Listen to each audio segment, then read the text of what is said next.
द्विघात समीकरण की जो इंट्रोडक्शन है हम लोग पिछले वीडियो में देख चुके हैं या फिर उसको समझ चुके हैं। तो हम लोग अभी अध्याय चालू करेंगे द्विघात समीकरण का। जो अध्याय 4 है 4.1 जो है उसकी उदाहरण को सबसे पहले देखते हैं और तब उसके लेसन को आप लोग भी कीजिएगा। और हमें उदाहरण बना लेने से आप लोग हमें पता है कि बना लेंगे लेसन को। तो इसमें सबसे पहले एक बार फिर से थोड़ी सा याद करते हैं उसको। तो द्विघात समीकरण का जो व्यापक रूप है हम लोग पढ़े X square plus B x plus C बराबर 0। तो ये बहुत ही महत्वपूर्ण है। इस लेसन जो है उस लेसन में सभी जो मैथ है यह इसी के बेस पर बनेंगे। यही इसका मेन मुख्य आधार हो गया, X square plus B x plus C बराबर 0। तो हमारा जो उदाहरण 2 है उसमें क्वेश्चन जो है उसमें लिख रहा है कि जांच कीजिए कि कौन कौन से समीकरण जो है वह द्विघात समीकरण के रूप में है। तो हम उदाहरण 2 के पहला क्वेश्चन लिखे हैं एक्स माइनस 2 के होल स्क्वायर प्लस 1 बराबर 2x माइनस 3। तो इसको सॉल्व करेंगे। सबसे पहले आप एक बात याद रखेंगे, हम लोग इंट्रोडक्शन में भी जाने हैं कि द्विघात समीकरण कोई समीकरण तभी कहलाएगा जब वो इस रूप के होगा, x square plus B x plus c equal to 0। हाँ, इसका शर्त भी याद रखेंगे कि ए 0 के बराबर नहीं हो। इसमें बी और सी से हमें कुछ खास लेन देन नहीं है। तो पहला बनाते हैं हम लोग एक्स माइनस 2 के होल स्क्वायर प्लस 1 बराबर 2x माइनस 3। तो इसको हम लोग देखने से पता चल रहा है कि ए माइनस बी के होल स्क्वायर पर लगेगा। तो उस सूत्र के हिसाब से हम लोग चलेंगे। तो इसमें ए के जगह पर x दे दिया है और b की जगह पर 2 दे दिया है। तो सबसे पहले a माइनस बी के होल स्क्वायर का सूत्र हम लोग लिखते हैं, लगाते हैं उस पर। तो a स्क्वायर, तो एक जगह x है तो x स्क्वायर, सूत्र होती है माइनस 2ab। तो 2 लिख दिए, a की जगह फिर x लिख देंगे और b की जगह 2 लिख देंगे। और फिर सूत्र होता है इसमें कि प्लस बी स्क्वायर, तो b की जगह 2 है तो फिर 2 स्क्वायर कर देंगे और ये प्लस 1 है तो फिर प्लस 1 तो करेंगे ही करेंगे, बराबर 2x माइनस 3। या हम लोग इसमें x स्क्वायर माइनस इसे गुना करेंगे तो 2 दूनी का 4x प्लस ये तो 2 दूनी का 4 प्लस 1 बराबर 2x माइनस 3। या ये दोनों तो अचर संख्या एक जैसे पद है, इसको जोड़ देते हैं, इन सभी को इधर ले आते हैं। X square minus 4x plus 5, 4 1 5, इसको इस साइड लेकर आइए। 2x इसको इधर लाएंगे तो ये प्लस में था तो माइनस में, ये भी माइनस में है तो प्लस में, और इधर तो बच गया 0। तो हम लोग इसको इस साइड इसलिए लाए क्योंकि हमारा व्यापक रूप में जो बराबर है उसके राइट साइड में शून्य है। तो इसलिए हमें इसको इधर लाना पड़ा क्योंकि राइट साइड में ये क्या कर रहा था, इसको भी तो इधर लाएंगे तभी तो शून्य बचेगा। तो अब इसमें आप देखिए एक्स स्क्वायर ये और ये दोनों एक जाति के पद है, तो ये भी माइनस में ये भी माइनस में, तो दोनों तो ऐड होगी और 4x और 2x कुल मिला के 6x हो जाएगा। और इसमें ये और ये अचर संख्या है तो ये भी दोनों प्लस में है, तो जोड़ेंगे तो 5 3 8 बराबर 0। अब आप इसको आराम से देखिए, व्यापक रूप से तुलना कीजिए। यहाँ पर व्यापक रूप में एक्स स्क्वायर है तो ए की जगह कुछ नहीं है तो एक है, एक एक्स स्क्वायर। फिर बी की जगह माइनस 6 एक्स है तो एक्स उसमें भी है। फिर उसमें सी है तो इसमें सी की जगह 8 है और इक्वल टू में उसमें 0 है तो इसमें भी 0 है। तो ये पूरे इस व्यापक रूप की तरह ही है, अतः यह एक द्विघात समीकरण है। हम लोग लिखेंगे कि यह x square plus B x plus c equal to 0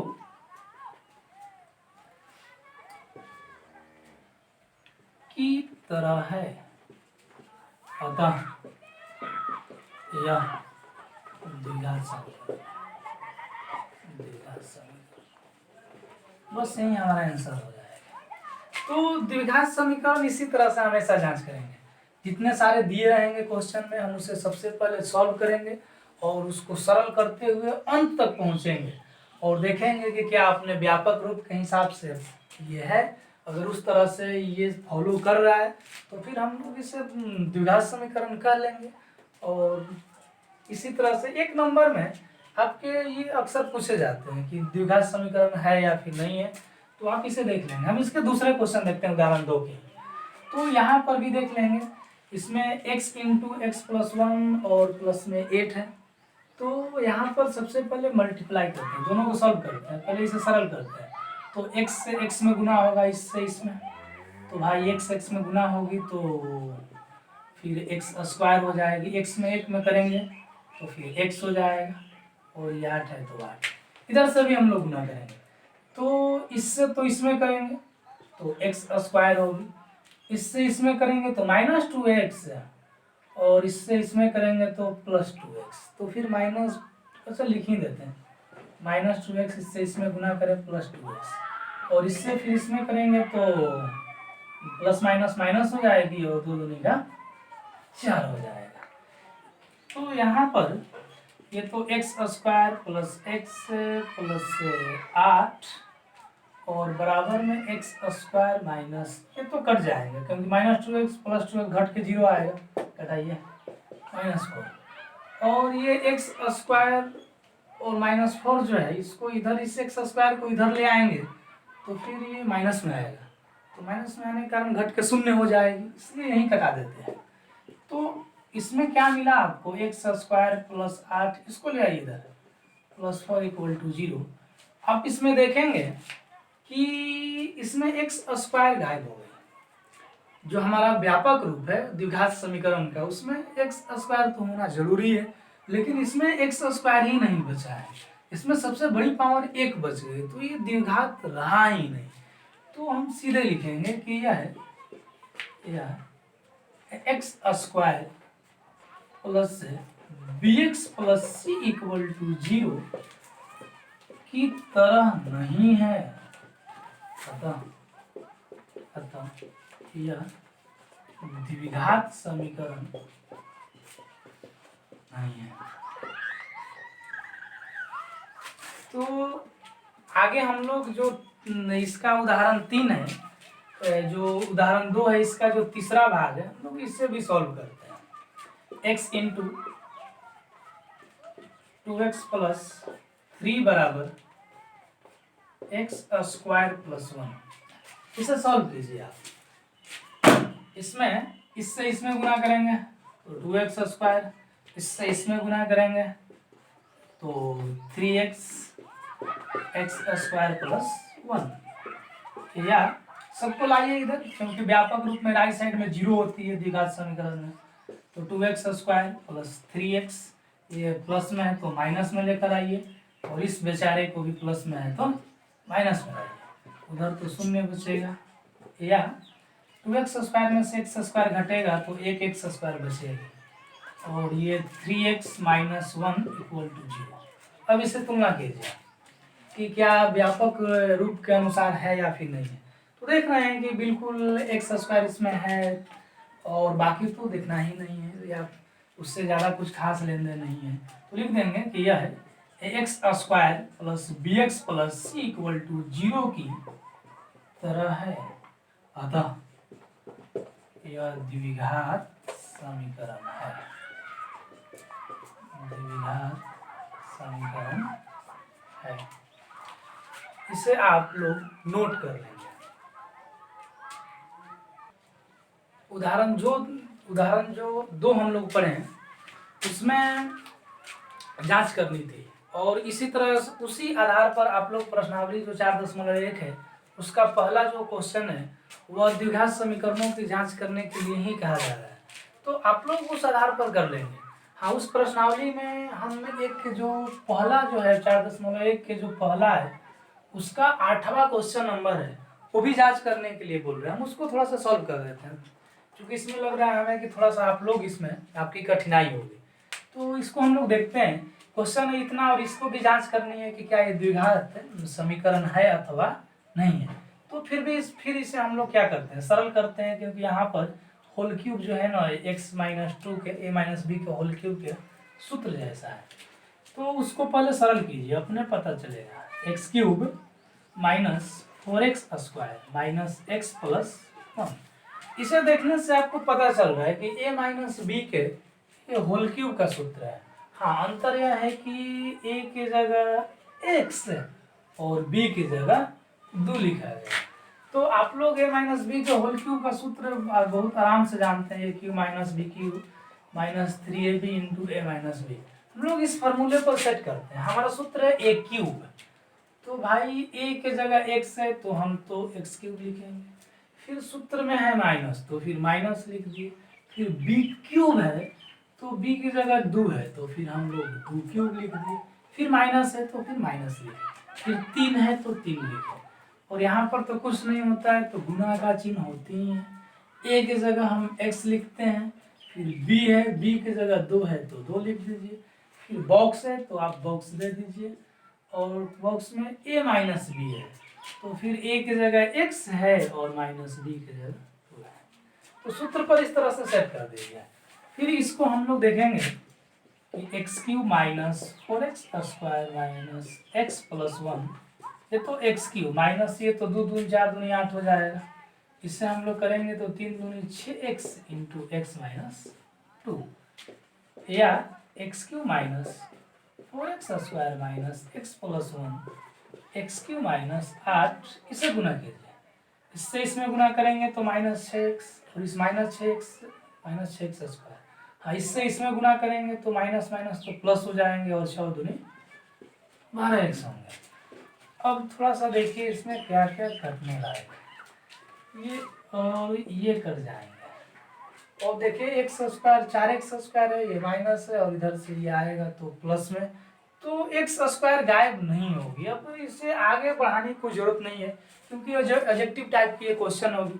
यहाँ पर हम देख रहे हैं ना कि एक्स स्क्वायर बच जा रहा है, बस डायरेक्ट लिखिए कि यह x square plus B x plus c equal to 0 के रूप में है, अतः यह द्विघात समीकरण काम करता है, द्विघात समीकरण है। अब इसे ज़्यादा करने की जरूरत नहीं है, तो आपके ऑब्जेक्टिव टाइप रहेगी, आपको देखकर बस बता देनी है। उदाहरण 1 जो है उसको आपको x की वैल्यू नहीं निकालनी है। उसमें प्रश्न दिया है कि जो निम्न स्थितियां हैं उसे केवल गणितीय रूप में व्यक्त कीजिए। गणितीय रूप का अर्थ है कि आप इसे केवल द्विघात समीकरण के रूप में बदल दीजिए और बस वहीं हमारा जो है वो आंसर हो जाएंगे। तो उदाहरण 1 दिया गया है, हम लोग देखेंगे। इसमें लिखा है कि जॉन और जीवंती दोनों के पास कुल मिलाकर 45 कंचे हैं। जॉन और जीवंती 2 लोग हैं, इनके पास कुल 45 कंचे हैं। कंचे तो आप लोग समझ रहे होंगे, दोनों 5-5 कंचे खो देते हैं। हाँ, दोनों 5-5 कंचे खो देते हैं। जॉन भी अपना 5 कंचा खो देता है और जीवंती भी 5 कंचे खो देती है। और खोने के बाद उनके पास कंचों की संख्या का जो गुणनफल है वो 124 है।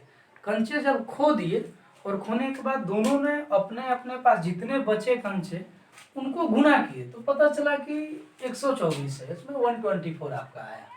तो क्वेश्चन कह रहा है कि हम जानना चाहेंगे कि आरंभ में उनके पास कितने कंचे थे।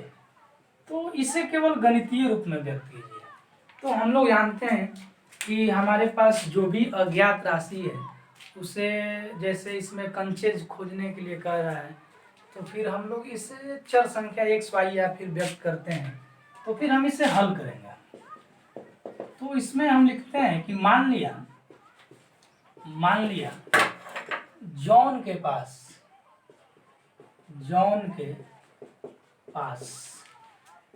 x कंचे थे, x कंचे हैं, तो जीवंती के पास y कंचे नहीं। इसमें हम लोग y नहीं मानेंगे क्योंकि यह 2 चर वाले रैखिक समीकरण नहीं है। इसमें आपको द्विघात समीकरण में हम लोग इसे y नहीं, बल्कि अगर जॉन के पास x कंचे हैं और कुल मिला के दोनों के पास 45 कंचे हैं, तो अगर हमें जीवंती के पास कंचे की संख्या निकालनी होगी, तो जाहिर सी बात है इस 45 में से, कुल में से अगर हम घटा लेते हैं तो बच जाएगी उसके पास। तो हम इसे 45 माइनस x कंचे लिखेंगे, ये होगी। ठीक है। अच्छा, आप लोग थोड़ा सा कंफ्यूज हो रहे होंगे कि सर कैसे हम लोग जानेंगे कि ये दो चर वाले रैखिक समीकरण है या फिर द्विघात समीकरण है। तो नॉर्मल बात है, आप लोग 4.1 बना रहे हैं, इससे आपको पता चल जाएगा कि 2 ये आपके द्विघात समीकरण है। नहीं, लेकिन एक और दिक्कत है कि तो आप कहेंगे कि सर जो प्रश्न मिलेगी तो वहाँ तो 4.1 नहीं होगा, तो वहाँ कैसे पहचानेंगे कि ये द्विघात समीकरण का क्वेश्चन है या फिर रैखिक समीकरण का क्वेश्चन है। तो फिर आप लोग इसे खुद पहचानना सीखिए। आप लोग एक बार खुद से देखेंगे कि कैसे पहचान में होगी अध्याय 4.1 बनाने के बाद में, और फिर हमें बताइएगा। अगर नहीं आता है तो हम दोनों में आपको अंतर समझाएंगे कि कैसे हम पहचान करेंगे कि ये अध्याय 3 से 2 चर वाले रैखिक समीकरण है या फिर द्विघात समीकरण है। इन दोनों को समझना होगा, क्योंकि यहाँ पर x आप यहाँ पर y मानेंगे तो इसमें थोड़ा सा दिक्कत होगी, आपके साथ समस्याएं होंगी। इसलिए आप पहचानना सीखिए, और सीखने के बाद अगर नहीं हो पाता है अपने से तो फिर हमें बताइए, हम आपको सिखाएंगे कैसे पहचान करेंगे दोनों को। तो इसमें हम लोग देखेंगे कि इसके आगे क्वेश्चन देखते हैं। यहाँ से लिखा है कि दोनों 5-5 कंचे खो देते हैं। भाई इसमें तो हम लोग समीकरण को एक लाइन पढ़ते हैं और बनाते हैं। तो लिखते हैं कि कंचे खोने के बाद जॉन के पास कितने कंचे बचेंगे? जॉन के पास कंचे, तो भाई पहले x थी और 5 उसने खो दिया, भुलवा दिया, तो हम लोग तो इसमें से x में से 5 घटानी होगी, x माइनस 5 कंचे। तो फिर इसके बाद इसी तरह से जीवंती भी 5 कंचे खो देती है, तो जीवंती के पास कंचे, तो इसके पास इतने कंचे थे, इसमें से भी 5 खो दिए, इसमें से 5 घटाएंगे, 45 माइनस x माइनस 5, आपके 45 में से 5 घटेगा 40 माइनस इतने बचे। और फिर आगे प्रश्न कहता है कि जब कंचे खो देते हैं तो खोने के बाद अब उसके पास जितने कंचे बचे हैं उनको अगर हम गुना करते हैं तो 124 आएगा। तो फिर आते हैं प्रश्न से, हम लोग यहाँ लिखेंगे प्रश्न से, भाई हम अपने मन से नहीं कर रहे हैं, ये तो प्रश्न कह रहे हैं ना कि जो बचेगा इसको गुना कीजिए, करेंगे ना, देखिए करते हैं, x माइनस 5 और गुना कीजिए 40 माइनस x, और आपको बराबर में कह रहा है कि गुना अगर कीजिएगा तो 124 आएगा, तो लिखते हैं 124 है आपको इसमें, तो गुना करेंगे इसमें से, तो इससे इसमें गुना करेंगे तो 40x, फिर भाई इससे हम इसमें करेंगे तो माइनस x स्क्वायर, इससे इसमें गुना कीजिए, माइनस 40 में से 200 हो जाएंगे, और इससे इसमें गुना करेंगे तो प्लस 5x बराबर 124। अब क्या करते हैं कि ये तो माइनस x स्क्वायर, ठीक है, ये 40x और 5x कितना हो जाएगा, कुल 45x हो जाएगा, और माइनस 200, ये प्लस में तो इसको भी इधर लाइए, माइनस 124 0, या minus x square plus 45x, और ये ऐड करेंगे तो आपको हो जाएगा 324 इक्वल टू 0। थोड़ा इसके माइनस हटा देते हैं, द्विघात समीकरण के व्यापक रूप आप पढ़े, इसको लगभग प्लस में ही रखा जाता है, ऐसा भी सही है पर प्लस में ही रखा जाता है, तो इसलिए हम आपके आंसर इस तरह से कुछ होगा, माइनस हटाएंगे, सब में से माइनस कॉमन लेंगे तो ये प्लस में हो जाएगा, इसमें से माइनस लीजिएगा तो माइनस में हो जाएगा, और इसमें से माइनस लेंगे तो फिर ये प्लस में हो जाएगा, और बराबर 0 करेंगे। तो आप सोच रहे होंगे कि माइनस क्या किया, यहाँ पर माइनस कॉमन लिए हैं, तो जो माइनस है ना उसको आप इधर ले जाएंगे, गुना में ना यहाँ पर है तो शून्य हो जाएगी, इसलिए माइनस यहाँ से हटा देते हैं, और यह हमारा सीधे सीधे आंसर हो जाता है। चलिए ठीक है। अब हम लोग जो उदाहरण 1 है उसका दूसरा क्वेश्चन देखेंगे। उसके दूसरे क्वेश्चन में दिया है कि एक कुटीर उद्योग है, एक साधारण सा उद्योग है। कुटीर उद्योग का अर्थ आप लोग तो समझते होंगे कि जो छोटे घर में चलाए जाते हैं घरेलू उद्योग, उसी को हम लोग कुटीर उद्योग कहते हैं। तो जो कुटीर उद्योग है उसमें क्या होता है ना कि खिलौना बनाया जाता है। कुछ खिलौने बनाए जाते हैं, प्रत्येक दिन अलग अलग तरह के खिलौने बनाए जाते हैं। तो उसमें क्या होता है कि खिलौने का जो मूल्य है उसमें प्रत्येक एक खिलौने का मूल्य है, उसमें क्या होता है ना कि एक दिन में जितने खिलौने बनाए गए हैं उसकी संख्या 55 में से घटा देते हैं। जैसे मान लेते हैं कि एक दिन में 20 खिलौने बनाए हैं तो फिर 55 में से आप 20 घटा दीजिए, या फिर एक दिन में 30 खिलौने बनाए हैं तो फिर 55 में से 30 घटा दीजिए, और जितना बचेगा उतना ही रुपया एक खिलौना का दाम होगा।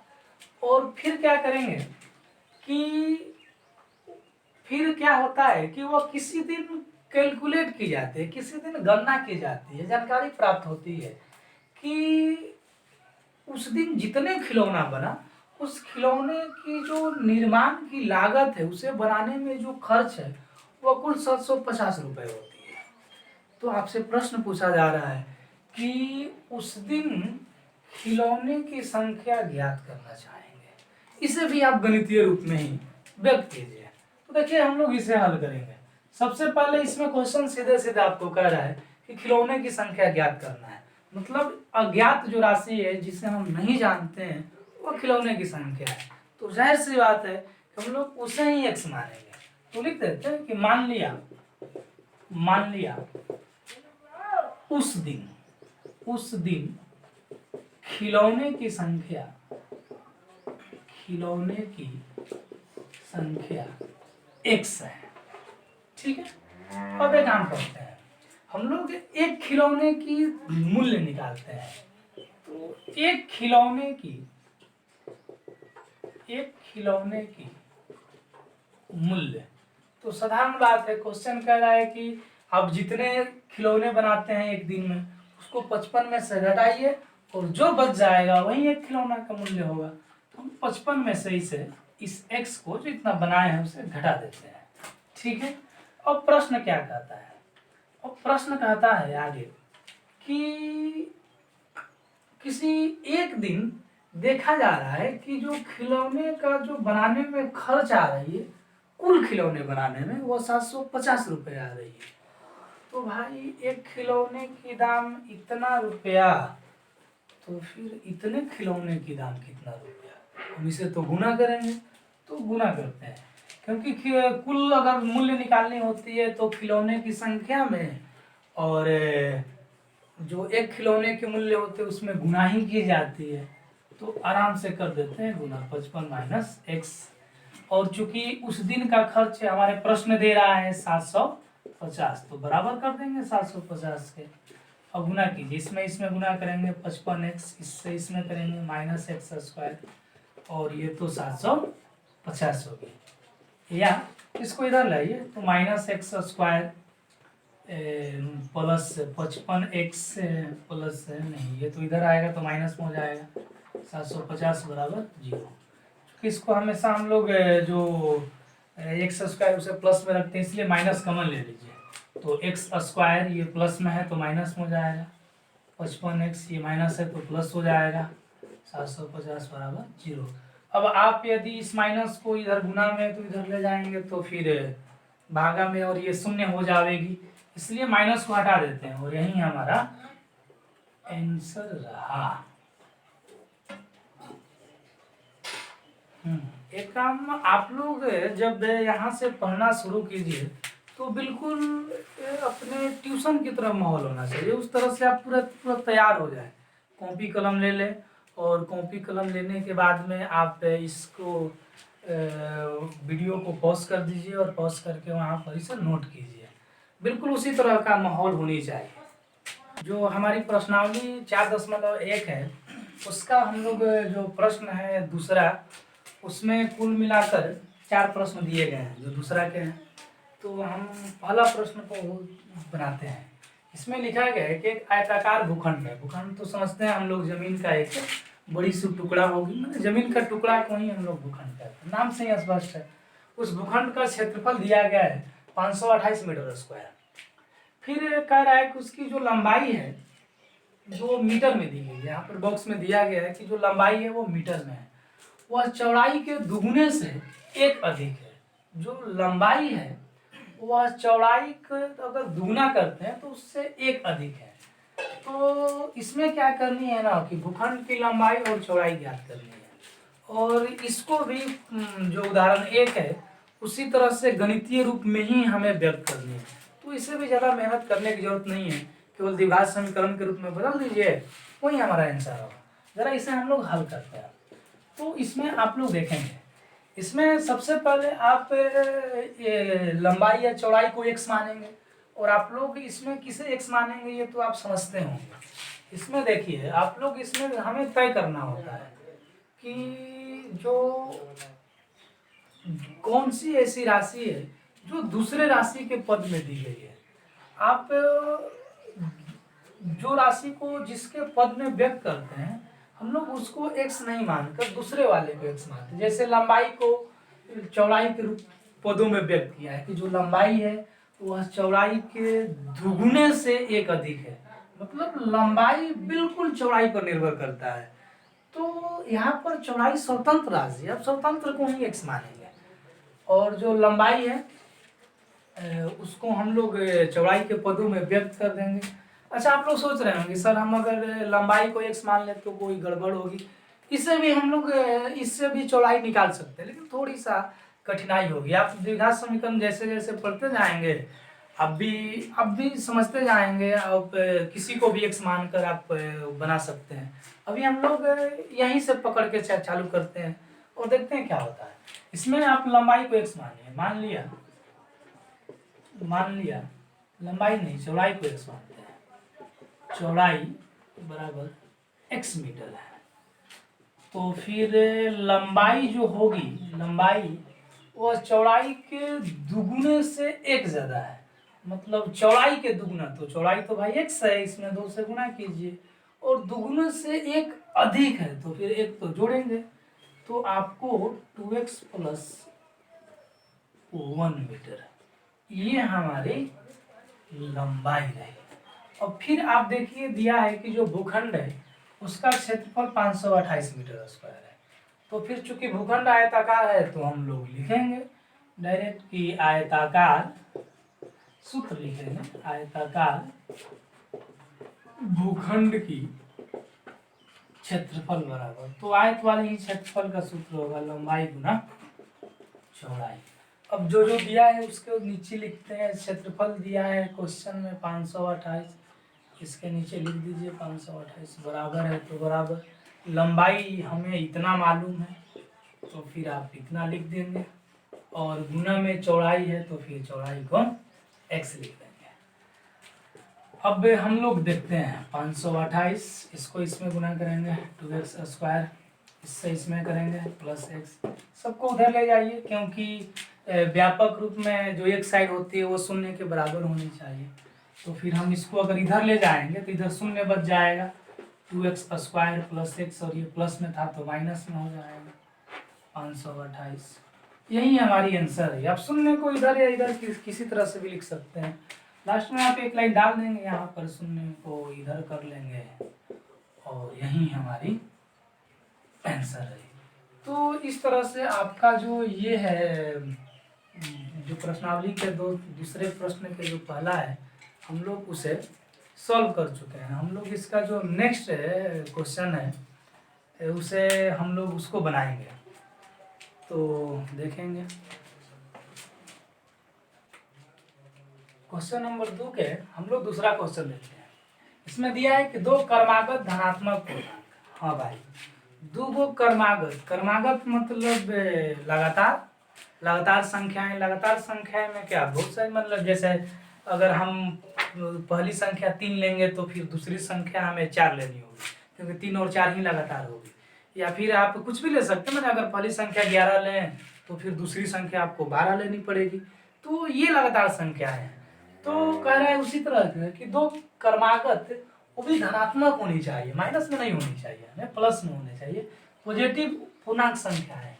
उनको क्वेश्चन में दिया है कि अगर गुना करेंगे तो भाई 306 आ जाएगी, ठीक है। तो कह रहा है कि हम पूर्णांक ज्ञात करना चाहेंगे, तो चूंकि हमें पूर्णांक ज्ञात करनी है तो अज्ञात राशि तो पूर्णांक ही हुई, तो फिर हम लोग उसी को x मानते हैं।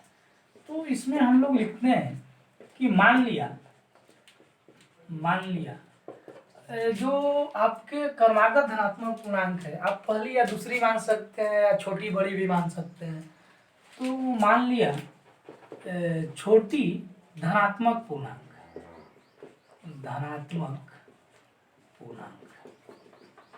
x, तो फिर जो बड़ी धनात्मक पूर्णांक होगी, बड़ी धनात्मक पूर्णांक तो वह है, अगर छोटी x है और लगातार जो बड़ी इससे होगी, मैंने इससे अगला जो होगा वह पूर्णांक, तो इसमें एक जोड़ना पड़ेगा, क्योंकि कभी भी दो लगातार पूर्णांक संख्याएं में एक का ही अंतर होता है। अगर हम 3 लिए हैं छोटी, तो अगर उससे बड़ी हमें निकालनी है तो 3 में एक जोड़ देंगे, हो जाएगी 4। तो उसी तरह से अगर हम छोटी x लिए हैं तो अगर लगातार इससे अगला बड़ी चाहिए तो फिर एक हम लोग इसमें जोड़ देंगे। तो प्रश्न कह रहा है कि इसका गुणनफल 306 है।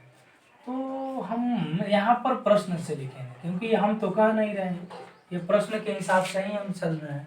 तो प्रश्न में दिया है कि दोनों संख्या को गुना कीजिए, तो x गुना x प्लस 1, और क्वेश्चन में दिया है कि गुना करने पर 306 आएगी, तो बराबर में हम 306 लिखते हैं।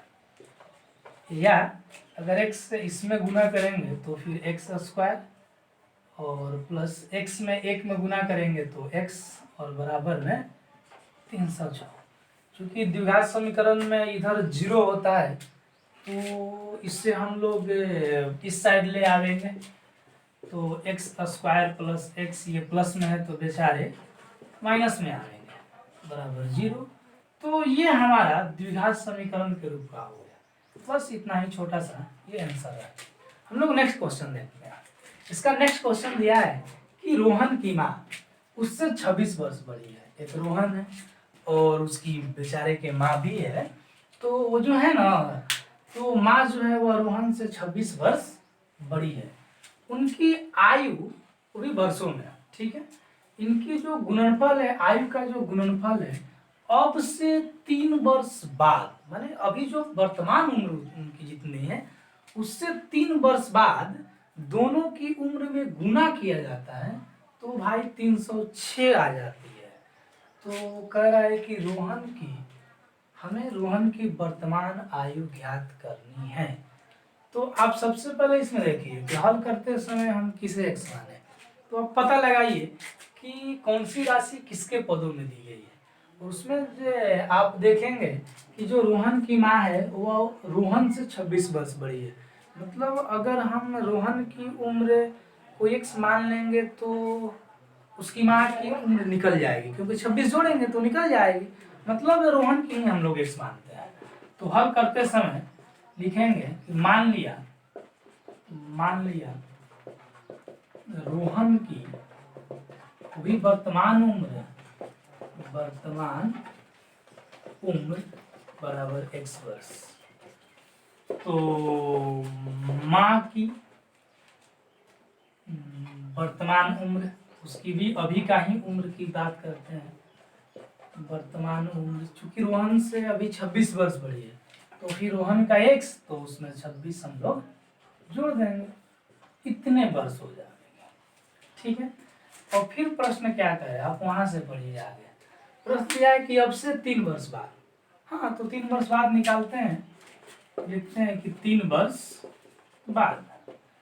तो 3 वर्ष बाद रोहन की जो उम्र होगी वह अभी तो बेचारे की x है, तो 3 वर्ष बाद इसमें 3 जोड़ना पड़ेगा तो इतना वर्ष हो जाएगी। तो माँ की उम्र 3 वर्ष बाद माँ की उम्र भी बदल जाएगी। वैसा तो नहीं है कि उसका उम्र उतना ही रह जाएगा। तो माँ की जो उम्र होगी वह अभी उसकी वर्तमान इतनी थी, इसमें 3 जोड़ते हैं, x + 26 + 3 बराबर x + 29, तो इतना हो गया। अब प्रश्न क्या कह रहा है? प्रश्न कह रहा है कि अगर 3 वर्ष बाद दोनों के जितने जितने उम्र आया, हम इसको अगर गुना करते हैं तो गुणनफल इसका 306 आवेगा। तो फिर गुना करते हैं प्रश्न से, तो इसका रोहन की तो इतना उम्र हो गई और उसकी माँ की ये रहा। तो इसका आएगा गुना करने पर 306, तो बराबर में 306, या हम इससे इसमें गुना करेंगे तो x²। अच्छा, x में इसमें गुना करेंगे तो 29x, और फिर इससे इसमें करेंगे तो 3x, माने 29 और 3 32x। डायरेक्ट बनाइए आप लोग तो 10th क्लास में पहुंच चुके हैं। अब इससे इसमें गुना करेंगे तो 29 में और 3 में गुना करेंगे तो आपके इतने आएंगे 87 आ जाएंगे 306, या x² + 32x, इसको इधर ले आइए, प्लस में है तो बेचारे इस ओर आवेंगे तो 306, माइनस में हो जाएंगे, तो x² + 32x प्लस 16 में से आपका 7 घटेगा तो फिर 9, और ये आपके हो जाएंगे 10 में से फिर 2 और 2, तो यही हमारा आंसर रहा। आप लोग इसे नोट करेंगे, ठीक है। तो इसमें एक और क्वेश्चन बच जाती है, हम उस क्वेश्चन को भी सॉल्व कर लेते हैं, ठीक। इसमें जो तीसरा है, घटाने में थोड़ा सा गड़बड़ हुई है, देखते हैं तो कहाँ गड़बड़ हुई है। इसमें x², ये तो 32x ठीक है, इसमें गुना करेंगे तो 29 थी 87, यहाँ 306 माइनस आवेगा, तो 306 में से 87 घटाएंगे, 16 में से 7 घटा 9, और ये हो जाएंगे 9 न जी 1 और 2, 219 अंतर है, कुछ गड़बड़ हो रही है। थोड़ा सा यहाँ पर प्रश्न गलत है, मैंने प्रश्न में गलत लिखा गया है, 360 दिया हुआ है, हम 306 लिख दिए हैं, तो यहाँ से चेंज करेंगे, इसी कारण गलत हो जा रही थी। यहाँ पर चेंज करते जाइए, आपके आ जाएंगे 360, और इधर भी आएंगे 360, और अब घटेगा ना तो ये 200, तो चलिए ठीक है, ये आपका आंसर रहा। दूसरा प्रश्न के जो क्वेश्चन नंबर 4 है, हम लोग उसको बनाते हैं। इसमें दिया है कि एक रेलगाड़ी वह भाई 480 किलोमीटर की दूरी एक समान चाल से तय करती है। एक निश्चित चाल है, उस निश्चित चाल से 480 किलोमीटर की दूरी वह तय करती है। अब यह कल्पना किया जाता है कि अगर उस रेलगाड़ी की चाल हम 8 किलोमीटर प्रति घंटा कम कर देते, तो उसी दूरी को, जिस दूरी को पहले तय किया गया, माने उसी 480 किलोमीटर को तय करने में 3 घंटे अधिक समय ले लेता, अगर चाल को हम 8 किलोमीटर प्रति घंटा घटा देते। तो इसमें क्या करना है कि हमें रेलगाड़ी की चाल को ज्ञात करनी है, तो फिर हम रेलगाड़ी की चाल को ही x मान लेते हैं। तो हल करते समय हम लोग लिखते हैं कि मान लिया रेलगाड़ी की चाल x किलोमीटर प्रति घंटा है, तो हम लोग यहाँ पर समय लिखते हैं, समय बराबर हम लोग सूत्र पढ़े हैं दूरी बटा चाल।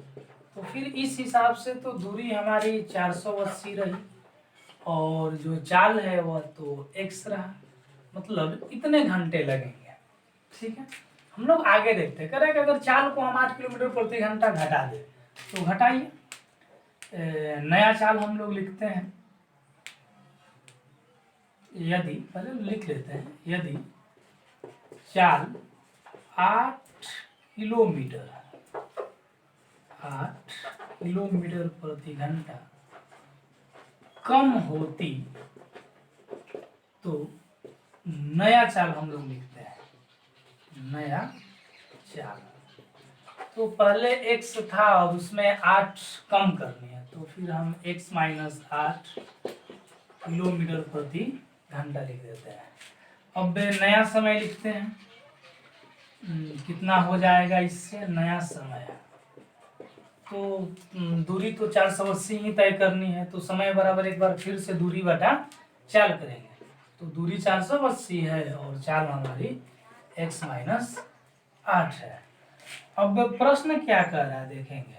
प्रश्न से कहा जा रहा है कि अगर चाल जो घट गया तो उसके बाद जो समय लगा वह पहले वाली समय से 3 घंटे अधिक है, मतलब यह 3 घंटा अधिक है और यह 3 घंटा कम है।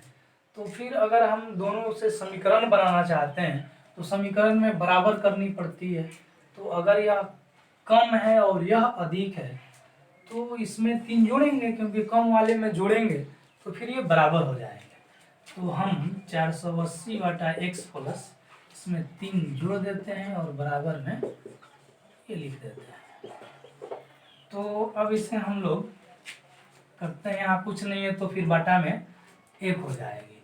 तो 1x के लघुत्तम तो भाई x ही होगी, इससे इसमें भाग देंगे एक बार में और 1 से इसमें गुना करेंगे 480, फिर प्लस 1 से x में भाग देंगे तो 1 से जिसमें भाग देते हैं उतना ही हो जाता है, x ही आएगा और x में 3 से गुना करेंगे तो 3x हो जाएगी।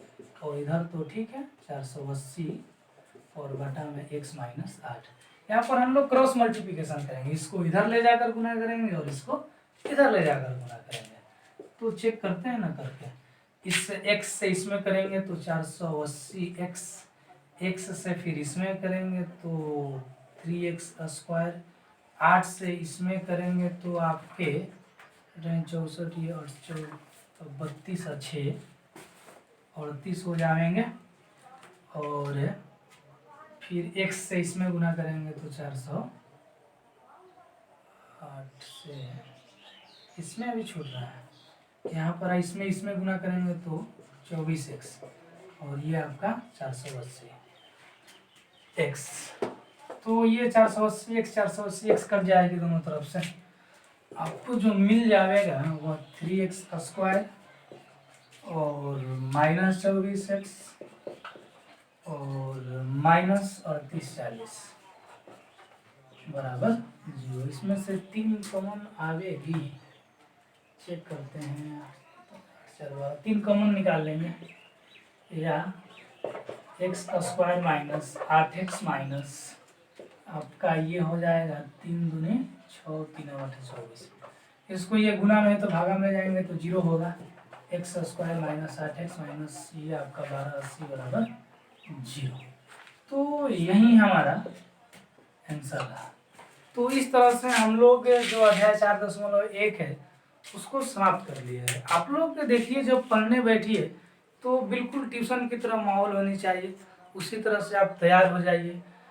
चूँकि हमें 10th क्लास की बोर्ड की तैयारी करनी है परीक्षा की, तो आप बिल्कुल उसी तरह से जो मतलब छूट गया है उसको तो हम लोग अब पूरा करेंगे। अब उस तरह से परेशानी रही तो आप लोग भी परेशान रहे, सब लोग परेशान रहे, तो थोड़ी सा देखनी ही है।